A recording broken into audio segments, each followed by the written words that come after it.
Ladies and gentlemen, all the way from Dallas, Texas, it's the Yankee Cowboy Podcast with your host, Tim Wilkins, where he talks all things pro wrestling and sports. Let's go.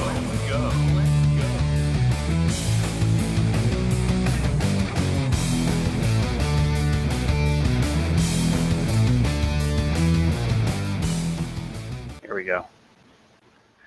Ladies and gentlemen, welcome to another edition of the Yankee Cowboy Podcast. I'm your host, the one, the only, or maybe not the only, but Tim Wilkins. And I'm joined by my co-host of co-hosts, Christopher, joining me again for another topic of great conversation.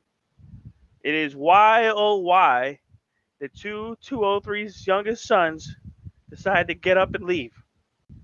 It's a good conversation that I think we've even had this conversation many times, but I think the masses probably are pretty much on the same page as us, and there's probably many stories that are like us across this great country, but we're only two out of the millions and millions, as The Rock would say, that have left the 203. Chris, thank you for joining me yet again. Let's have this great conversation of why did the two of us get the hell up out of the 203. Yep, nutmeggers by birth, and a cowboy and I don't want to say a Tar Heel. I don't know. You sure? You sure not Tar Heel yet? You know? I'm not a Tar Heel. Hell no. No repping any Tar Heel stuff around here. Yeah, but yeah, man. I think so. Let's give a full context there. We both live in obviously two different states. No, Chris does not live in Texas. And no, I don't live in North Carolina. So obviously decisions were made either during college, after college, etc. Before college. Well, for you, yeah, it was before college. For me, it was at birth. At birth, yeah, I came out of the wrong state. You know, I came out of a blue state, so I was like, shit, get the hell out of here. But yeah, I mean, I'll let you go first, tell the story. I'll tell my story after because mine's not really complex, but obviously I did it after you did, so. Yeah, so my upbringing, say upbirth, that's not a word. My upbringing was obviously I was born in the state of Connecticut. I'm a nutmegger by birth, as I said. I'm from the anti-Constitution state, as they call it, or what they call the Constitution state, aka the anti-Constitution state. But when I was growing up, my father is from South Carolina, so I used to spend a lot of time coming down every summer to the South, and basically my bloodline runs through the state just below us, the great state of South Carolina. So when opportunity and career aspirations and goals were on the table as I was finishing high school, I said, I'm getting out of Connecticut and I'm moving south, and hopefully not making the turn back at any point in life. And it's been 14 years since I've officially denounced my residency from the state of Connecticut, and haven't looked back since.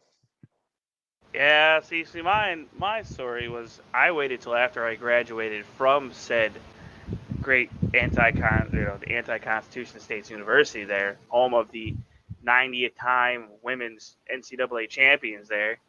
And when I graduated, the job market was hot garbage. I mean, it was worse than it is now, and inflation wasn't at its all-time high either. So, and the cost of living probably was half of what we were going through now. And for me, once the opportunity, I did my internship in the field that I studied.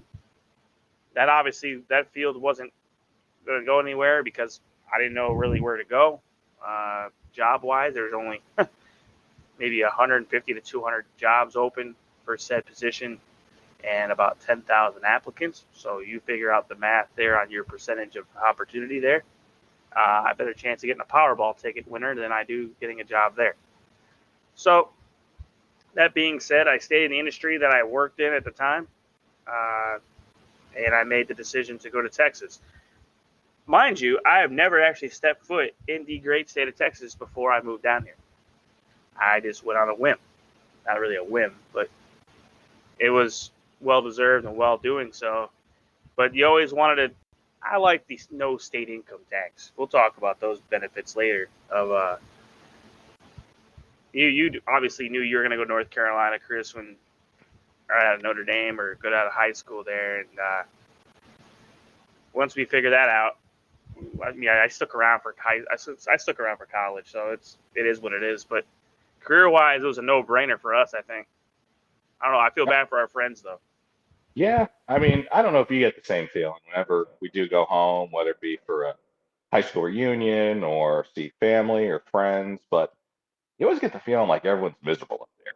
Like I've never, you never see people who are, you always see people why they just seem like they're just miserable. I don't know if it's the weather. I don't know if it's the everything's so expensive, but there's nothing to do. But there's just everyone just seems like they are just not in a good frame of mind at times when you're in the in Connecticut. Well, I mean, I'll agree. I agree. My family's been there my entire life, and I can tell you from experience that the politics of that state sure the hell don't make it any easier for anyone to live there. I'll tell you that. Forget the cost of living aside. For people to live there in that state, so full exposure on this state, by the way. Uh, I live in a state now that doesn't have state income tax. If I go back to Connecticut, you got 23 or 24% state income tax. You get taxed every year on your car ownership if you do own a car, and that's not optional. That's mandatory. And it's based on the city in which that you live in, the year and make of your car, and you can't really argue it. Also, your housing, your real estate taxes. Uh, Sorry, but Connecticut does have some really awesome schools, but man, they like to deep dive into your pocket every year. Oh yeah, yeah. And especially for the lowest of. No offense to the Bridgeport, to the port.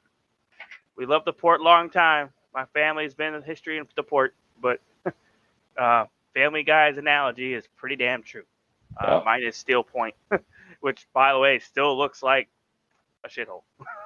Steel Point 10 years ago. Yep. But and they so the biggest thing for me was this full disclosure. My family still works at one of the biggest real employers in the state. Now is known called M&T Bank. They were formerly known as People's United Bank, and my dad has been there for 20, 35, going on 30, 36 years. So family of the deport is there. I know your family still has a long history in the deport. But yeah, man, I think we should probably discuss it's really what now is why it's so awesome to be down south. Let's touch on, let me ask you a trivia question. Yeah. True or false? Did Connecticut always have a state income tax? That is a negatory clause. That is you are 100% correct. They were trying to compete with New Hampshire. Yeah. For job market, and that's when at the same time they did not have income tax. Yeah. Obviously, when they can't run a port of John and they budget, and next thing you know, we got screwed over. People don't realize, and people don't realize that the state up until the early 90s was thriving. I mean, maybe thrived a little bit after, but people don't realize from the perspective of business, because like my aunt, she works for the people that made Canada Dry Ginger Ale, their parent company. They were based in Connecticut. You had all the pharmaceutical companies, the Purdue's and the Bayer Corporation. Like Connecticut was a huge, huge industry because people were leaving Massachusetts, were leaving New York to companies were to get out of those to basically abate the taxes that they corporate taxes. And up until, unfortunately, it was a Republican, Lowell Weicker, in the early 90s, passed the state income tax. And then from there, the state really kind of went down from hill. But at one time, Connecticut was I wouldn't look at it from a Florida perspective, but definitely had its, compared to its, its neighbors around it was a state that had a lot of good going for it, and then basically they just started taxing people out the wazoo. Yeah, and then and the thing is, I think as kids when we were growing up, we always saw that positivity, I guess you can say, or even success for the state, kind of trickle down to everybody else. I mean, we went to school in a pretty predominant area, home of the now only manufacturer of light bulbs that are known as General Electric. Well, they moved to Massachusetts. Oh yeah, and they moved to Massachusetts. But when we were in school, they were right down the damn street. Yeah, you had a lot of business. You had obviously General Electric was there. You had Remington Arms was there. Yep, Remington was around. I think some of the other companies, but There was one a lot time, of major companies, and then all of a sudden we became this insurance capital. And some of these insurance companies, I don't know about you, but I never heard of them. Like Travelers, never heard of them. Never heard of some of these big firms. I'm sitting there going, okay, maybe they're moving up from New York or something. And then one of the big splashes, I think, when we were in high school was when NBC Sports announced they're building a complex in Stamford. And that kind of perked a lot of our interests. Like, a lot of us kids were like, ooh, we might be able to go work for them. And yeah, that none of us really took up on that. So the job market started to saturate and go bad back in 2008 when we graduated high school. And it was bad. I mean, it was companies that were mass exodus, and they still are. I mean, I feel bad for a lot of people because there's really not anything, unless you work in a white collar job, there's really, or a union job, I'll say that as well. There's really nothing keeping you there. I mean, nothing. No, I think a lot of people, and the typical thing is I think we'd say to ourselves, how many people from that state, or even a lot of them northern states, whether it be New York, New Jersey, Connecticut, Massachusetts, how many of them say, hey, when I retire, I'm going to move up north. Everybody's moving to Florida, North Carolina, Texas, Georgia, South Carolina. Everyone, the minute they have the ability to get out, they are not wasting any time. It's, in fact, I'm sure you've seen, people have talked about the cost of a U-Haul truck being way more expensive to take said U-Haul truck out of the state than it is to reverse and go the other way. Oh yeah, had it happen many times. Made friends. But at the same time, you see in the state, we as young people didn't think anything of it. We're like, all right, we'll stay here. Our families are here. But for us, when we go home, I don't know about you, Chris, but I feel like I'm running for political office when I go home. It's very short-lived. It's kind of a rush scenario. Like, I don't get to kind of take a rest and to sit down and enjoy myself. I got people to see, things to do, and I feel like I'm kind of rushed around. But, there's nothing really attractive to keep me there, wanting to go there, live there every day. No, I agree. Minus the pizza. By the way, if you ever don't, if you don't like pizza, go on the other side. Go to California and fall off a cliff or something. I don't know what to tell you. There are a couple things I would say, and we could probably go through. What are some things that we miss about? And I think obviously the food would be one of them. I would say number one is the Merritt Canteen on Main Street in Bridgeport. And good shout out to Jay, by the way, still owning that place, man. I think every time I come home, I see him. That place is a long-term, long history establishment in the good old city of Bridgeport. Institution, as they say, it's an institution. And another great institution of the great 203, my favorite place to go, and that, of course, is Pepe's Pizza in New Haven. I don't know about you. I know we're getting a little off topic here, but here we go. I've had both. I've had Pepe's and I've had Sally's. Okay, let me tell you. I'll explain the problem here. And I am not a person that doesn't care about the taste of pizza, but all three of those, modern pizza, Sally's, Pepe's, you know what the driving factor is on which one we go to? Just guess. Which line's the shortest? You're damn right. Yeah. So listen, yes. I think we universally can agree that all three are amazing, but how long the fucking line is, excuse my language, and how long I want to wait there for a pizza is always a deciding factor in which one we go to.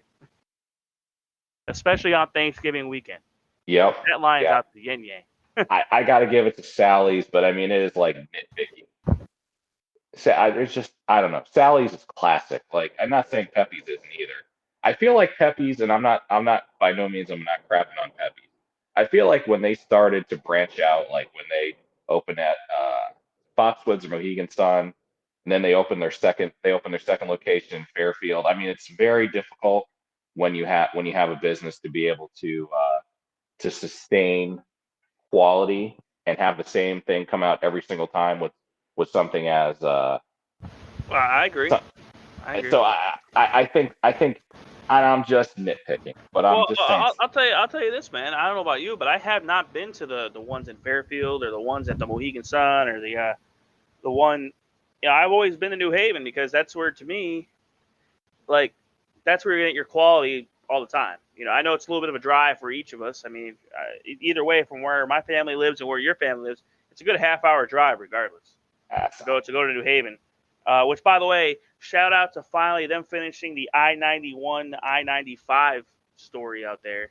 Yeah, I'm not sure if you've been home in a while, but they finally finished that whole construction project. Remember back when you're going through New Haven, and they went to the left and they went to the right for I-95 and I-91. By the I way, don't know all if I that's remember finished now. It's pretty freaking sweet. that. I don't know if I remember that. Yeah, I well, I remember it was bad. It was pretty bad for accidents and stuff. So they finally I, finished that project. I remember growing up when they were widening. This is when I think we were all growing up. It took them 15 years to add an extra lane on I-95 through Bridgeport, right around exit. I remember exit 27A moved Oh yeah, that's a good time about right there. Good old that 27. moved about that exit probably moved 20 times since birth. Well, But then they it finally, finally has final resting place where it's sitting now. I don't think it's going to yeah, go anywhere. yeah, A good shout out to 203 as well is when they got rid of, and I'll say it, when the Bridgeport Bluefish departed to become an amphitheater. That happened obviously in the last couple of years.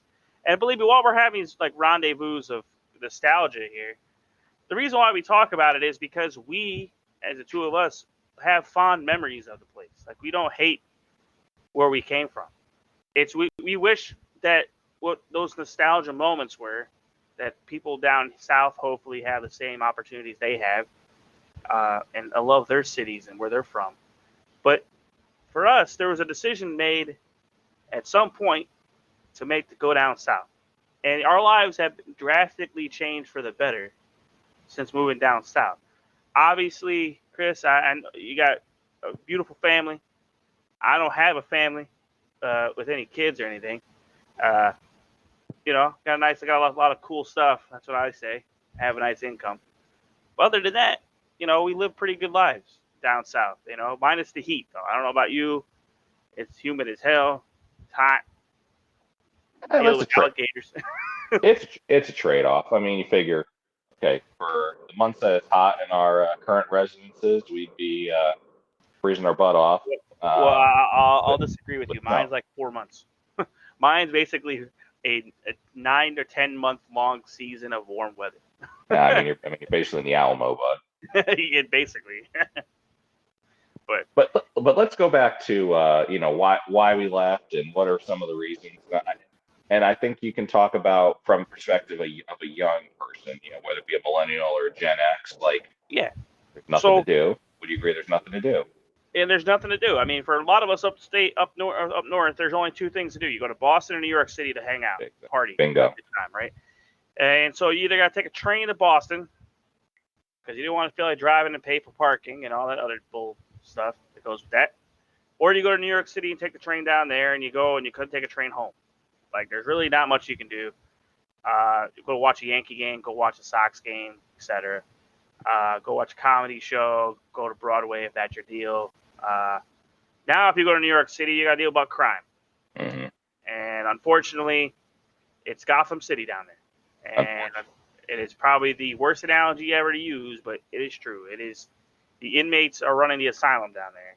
And I feel bad for the great people of New York City because their city is a shell of itself of what it used to be.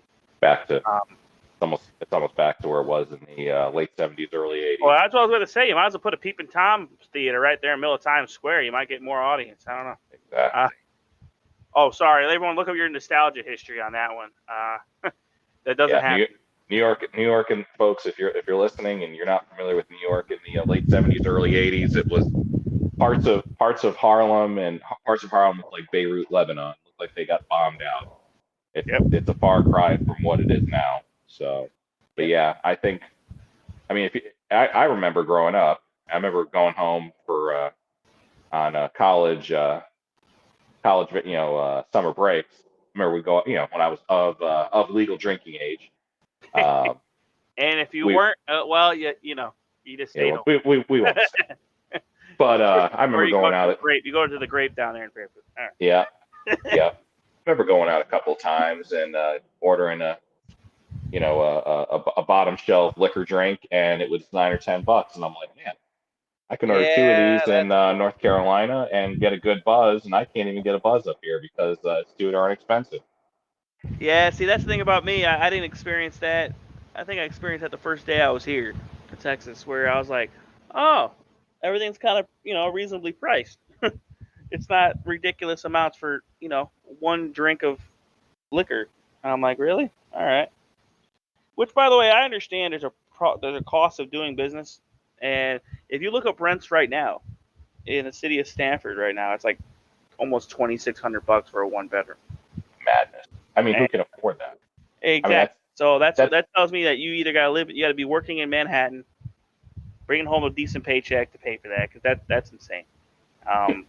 but even look on something like Zillow or Redfin or one of these, and you're looking for if you're young family, maybe you have a kid, or you want a little more, you want to live in suburbia.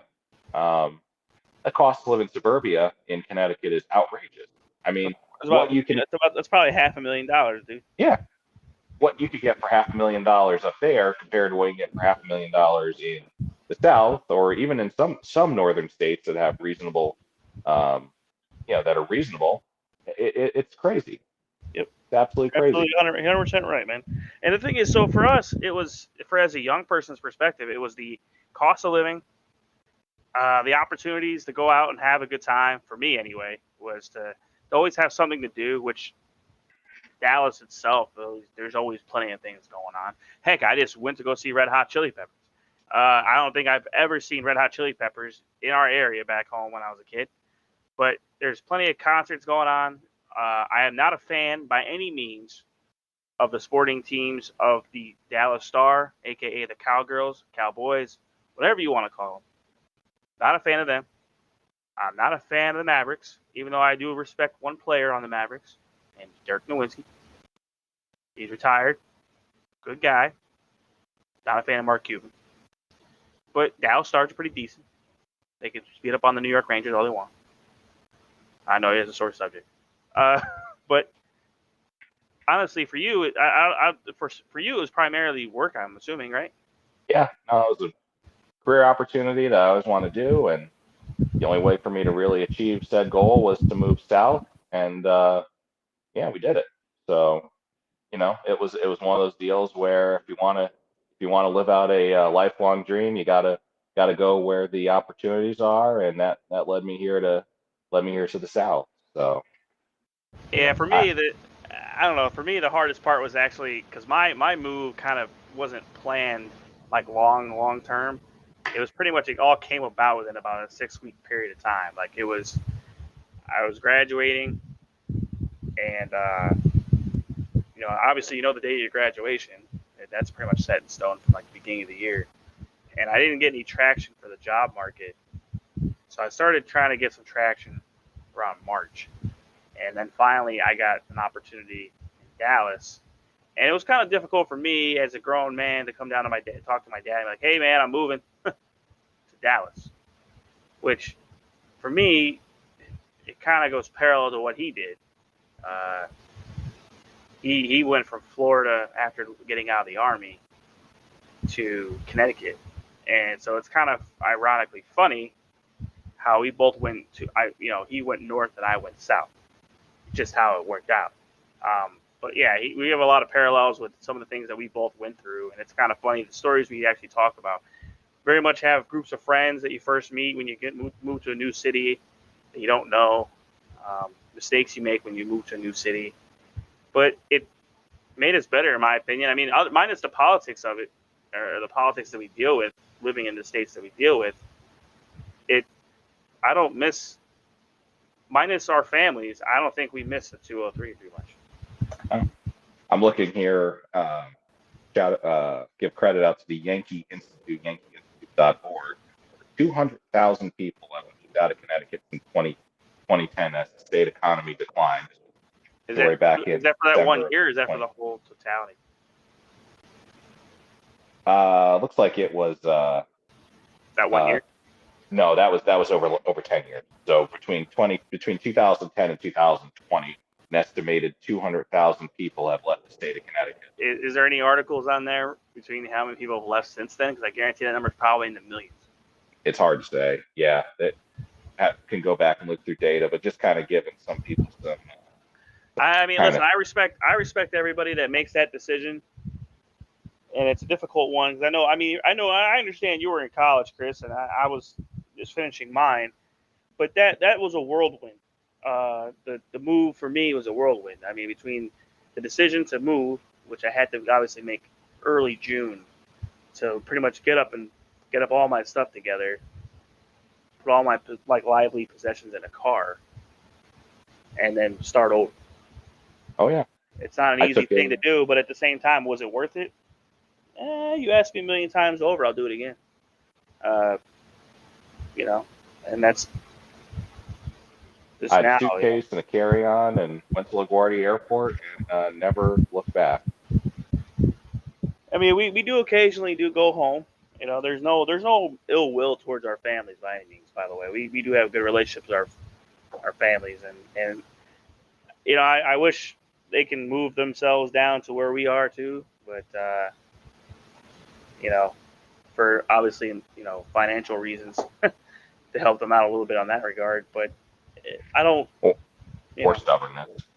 Yeah, that's probably what sums it up perfectly well between mine and yours. It's hey, I spent all this time paying off this house. I want to enjoy it, that kind of thing. And it's one of those unique stories because I think we're not the only two out of the bunch. Obviously, in that 10-year period of time, you said it, 210,000 people left. One thing is it's not how do we put it? It's not the experiences of the people. Connecticut, you talked about it earlier. Connecticut, people always seem like they're kind of doom and gloom. But when you get down to it, a lot of people, they're blue collar people. They're not some shell of themselves. They're not some cookie cutter out of the box. People in Connecticut have a unique personality to them. Even I get told that being down here in Texas. That we just hit harder, hit louder, not in a punching or physical format, but we talk louder. We hit harder with our points. We know how to go. And we kind of, as they say, fast and loud. And down here in the South, they say slow and low. And unfortunately, I have not done slow and low since I've been here for over 10 years. Slow and low. Yep. Mainly for the old timers that have a hard of hearing. Well, if you look at it from this perspective, yeah, people, and I think there's a lot of people like up there, but I don't know. Everybody's different, as we always talk about. But I certainly think that if you're a young person, you're looking to have some fun. I don't know if Connecticut's your place. Could be, but I think one of the things, and maybe you'll agree with me. I've used this analogy before. Connecticut and Delaware are very similar states. Because let me use this example. Connecticut and Delaware are both in between two major metropolitan areas. Or state of Delaware is in between, Philadelphia and Baltimore. So it's like, hey, I'm from Delaware. You're like, what's really there? It's like, say the same thing about Connecticut. You're like, oh, I'm from Connecticut. So like, you're in between Boston and New York. So it's like, you're kind of in this no man's land per se.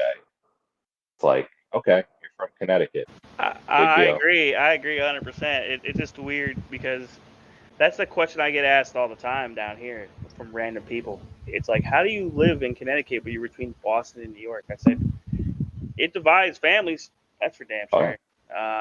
New York sports, Boston sports. But at the same time, it's easy to drive from one side of the state to the other. That's for sure. Not that's like true. not like the ones we're in now, man, where I can stay in the same state for 10 hours. Yeah, same here. From mountains to the North Carolina coast, that's about a 6-hour drive. So no doubt about it. Yeah, I'm just trying to think. Anything else we want to talk about on this thing? Let's see. I don't know, man. I mean, the politics aside of it, guys. I mean, it's historically a democratic city. So if you're a snowflake, a person on the left, Connecticut is your you like place. to watch MSDNC, You like high taxes. you like high taxes, you like mediocre management of said budget. And if you don't like to have your money, but you like to give it to government, feel free to live there. And you like the current thing. Also, You're a fan if of you the like listen to Ned Lamont, it's better than Stuttering Dan. new tax Ned. New tax Ned. But overall, we got out of it, and we saved ourselves a lot of years of misery and disdain for living there. I guarantee you, I agree with you 100%, Chris. If we were there, we would be straight up miserable. Yeah. Miserable. Yeah. I mean, they've got I believe the last time that a Republican won a statewide office there, it's been a good 15 years, I believe. It's been a good 15 years. So yeah, good old John Rowland. Yeah. Well, even before, yeah. Oh, by the way, also for all you listeners out there, Connecticut's home of great corporate and government corruption. Yeah. So if you want to have a take down a good business or take down a said strong government, go to Connecticut. You'll learn how to siphon off some cash real quick. But if you're a good corrupt politician, sometimes they'll vote you right back in office, aka Joe Ganim. Good old Joe. Speaking of smoking Joe Ganim, is he still around or is he actually out of office? He's the mayor of Bridgeport still, man. Yeah, see, he got reelected, 2014, 2015? Yeah, 2014 or 2015 after Bill Finch went and worked for, to quote the great Rush Limbaugh, Barack Hussein Obama. Yeah, Mr. Finch. And then we had a great educator that was related to him it had a great slogan. And it was probably magical to this day. Is the one thing we remember from our great learning exchange of ideas, ladies and gentlemen. That is what we're doing today. It is the bedrock of society. Don't ask the Democrats to believe that because they don't have a bedrock at all. Yeah, that's right. I went there. We went there. Yeah. I had to go there, buddy. I'm sorry. They don't like they only like to live in their own little bubble. Whatever works for them. Yep. As they say, the rules for thee, but not for me. Oh, we can do this all night, ladies and gentlemen. We're not going to do that because we don't like to kick a dead horse in the mouth. That's just not funny, especially come around election time. Make sure you vote early and often. That's the only reason why we both left, too. Democrats, you vote on Wednesdays. Yep, Democrats, you vote 3 weeks before. Or the day after. Or the day after. And if you have any dead relatives, they vote too. Yeah. And they vote early and often. But also the great part about living down south is our vote counts twice in the opposite direction. The Electoral College is a beautiful thing, ladies and gentlemen. It is a magical occurrence where our state, like the one I'm in, we make an election happen. Florida, Arizona, North Carolina, Ohio, Pittsburgh, PA. We make the things happen. So get out of the 203. Get out of New England. Unless you want to go to New Hampshire, then you'll be the first one to vote for president. That's cool. Nostalgia for that reason. And they got constitutional carry up there. Yeah, they do. And they don't have state income tax up there. So, Live free or die. Oh, that's cool. I just don't like the snow anymore. Speaking of that, do you miss the snow? No. Neither do I. Because we get it here once a year, and it pretty much shuts down the entire country when we get it down here. It's ridiculous. the last 2 years we've had snowstorms that have been crippled the electrical grid and roads and other things else. Which, by the way, not to say this to be crazy, but there are crazy, stupid idiots in state governments in the South too. And you have your crazy governor over there, or dictator, as you would call them during COVID. Conrad Cooper. Yeah, Conrad Cooper. We also had, I call him a squish Abbott sometimes during COVID. But at the same time, I do love the great things that he's doing now, and that is flying and busing immigrants to cities that are awesome. They're sanctuary cities. Yeah. Also, imagine, Chris, if we lived in Florida. How awesome would it be if we had Mr. Ron DeSantis as our governor? He has taken the claim of America's governor. I don't know if you go. I mean, can you call him America's mayor too, or is that against the? That was Rudy Giuliani. Well, I can't bring up old Rudy because Rudy's that was Rudy Giuliani. Rudy's got either the case of the dementia or he forgot where he came from. That was Rudy Giuliani. I don't think we've established America's mayor anymore. I think that title will always be held by Rudy Giuliani. But all joking aside, everybody, I appreciate the listen. But we're only two kids out of a very very large group of people, and obviously, what we talk about is the reason why. Like I don't know. Obviously, Chris, you have a family and everything else, and bought houses and moved around the great state of North Carolina and had all that fun. I have only lived in one city in this big ass state. It's hard to move. Yes, it is. Problem is, you got too many people moving there, as in here. I don't know, man. Here. I think we got it worse than you. Oh yeah, no, you guys are bad. Here we just deforest everything. It's like every time I see another forest of trees cut down, I get kind of depressed. I'm not gonna lie. Like all those trees being cut down to put about 200 more houses there. But with all jokes aside, I think we can both agree that we are both better human beings because we got out of that state. Even though we have left our families behind there, they'll come around eventually and join us sometime. Or not. Or not. And we can always try, Or you can have, like my family, one of my good relatives moved back into the state. I have no idea what he is thinking, but it is what it is. What it is. And I just feel bad because he spent way too much money on a house.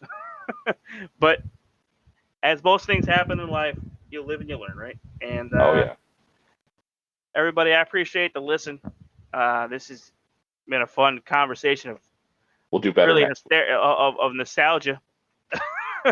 But we'll do another one of these next week. Hopefully talk about some really awesome things coming around the corner. We are 6 weeks away from election week, or election month for you Democrats out there. Make sure you vote early, often, on Wednesday or on Monday. Or if you're in Pennsylvania, make sure you vote. I don't know. Between now and debate day. I don't know. Oh, by the way, vote for Dr. Mehmet Oz, will you? Please, let the Republicans take that seat because old boy can't put two sentences together either. You get two guys that can't complete sentences, it's going to be a bad time between Joe Biden and Fetterman. I don't know who can't complete sentences worse. We don't need Shrek in Congress. In the Senate. Wait. Yeah, that's Shrek. Where's his donkey? Yeah. Guy's literally Shrek. The guy is shot. But that being said, ladies and gentlemen, I appreciate the listen. Feel free to follow us on social media. I'm a Yankee Cowboy 27, Wilkins East Sports, and have fun. Enjoy your week, everybody. Don't do anything we wouldn't do, a.k.a. watch NASCAR, Texas. Oh, I'm sorry. Did I go there? Oh, crap. Sorry, dude. Don't go watch NASCAR, Texas. It's a terrible track. Turn one's a pain in the ass. All right, I'll talk to you, man. Appreciate it, guys. Thanks, everybody. thank you for listening to this episode of the Yankee Cowboy Podcast. Feel free to join us on social media to continue these great conversations and more.